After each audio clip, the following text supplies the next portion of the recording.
ইসলামাবাদে আবারও মুখোমুখি হতে যাচ্ছে যুক্তরাষ্ট্র ও ইরান। সম্ভাব্য দ্বিতীয় দফার এই উচ্চ পর্যায়ের বৈঠক ঘিরে বাড়ছে কূটনৈতিক তৎপরতা। কবে বসছে বৈঠক, জানবো ডেস্ক রিপোর্টে। পাকিস্তানের রাজধানী ইসলামাবাদে আবারও মুখোমুখি হতে যাচ্ছে যুক্তরাষ্ট্র ও ইরান। সম্ভাব্য এই বৈঠককে ঘিরে আন্তর্জাতিক অঙ্গনে তৈরি হয়েছে নতুন করে কূটনৈতিক উত্তেজনা ও আশাবাদ।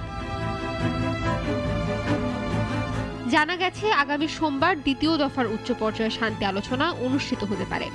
যদিও এখনো আনুষ্ঠানিকভাবে তারিখ চূড়ান্ত হয়নি, তবুও দুই দেশের প্রতিনিধি দল রোববারের মধ্যেই ইসলামাবাদে পৌঁছাতে পারে বলে ধারণা করা হচ্ছে।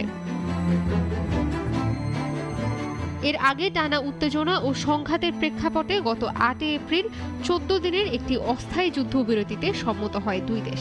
সেই সুযোগকে কাজে লাগিয়ে মধ্যস্থতাকারীর ভূমিকায় এগিয়ে আসে পাকিস্তান।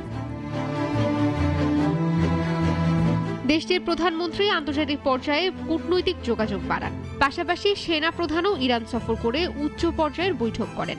যদিও এসব উদ্যোগে দৃশ্যমান ফল এখনো প্রকাশ পায়নি, তবে পরিস্থিতি যে পরিবর্তনের দিকে এগোচ্ছে তা স্পষ্ট। সম্ভাব্য এই বৈঠককে কেন্দ্র করে ইসলামাবাদে নিরাপত্তা ব্যবস্থা জোরদার করা হয়েছে। বিভিন্ন প্রদেশ থেকে হাজার হাজার পুলিশ ও আধা সামরিক বাহিনী মোতায়েন করা হচ্ছে। আগের বৈঠকের সময়ও ব্যাপক নিরাপত্তা ব্যবস্থা নেওয়া হয়েছিল। এদিকে যুক্তরাষ্ট্রের পক্ষ থেকেও ইতিবাচক ইঙ্গিত পাওয়া যাচ্ছে। দেশটির প্রেসিডেন্ট জানিয়েছেন, শান্তি চুক্তি চূড়ান্ত হলে তিনি নিজেও ইসলামাবাদ সফর করতে পারেন। তার দাবি, আলোচনার বেশ কিছু বিষয় ইতোমধ্যেই অগ্রগতি হয়েছে।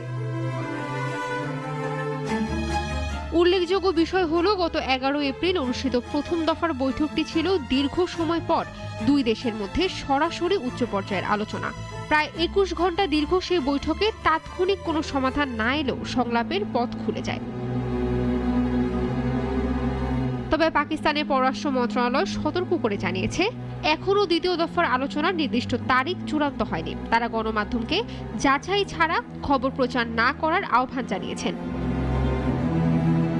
সব মিলিয়ে এই সম্ভাব্য বৈঠক শুধু যুক্তরাষ্ট্র ও ইরানের জন্যই নয়, বরং বৈশ্বিক রাজনীতির জন্য অত্যন্ত গুরুত্বপূর্ণ।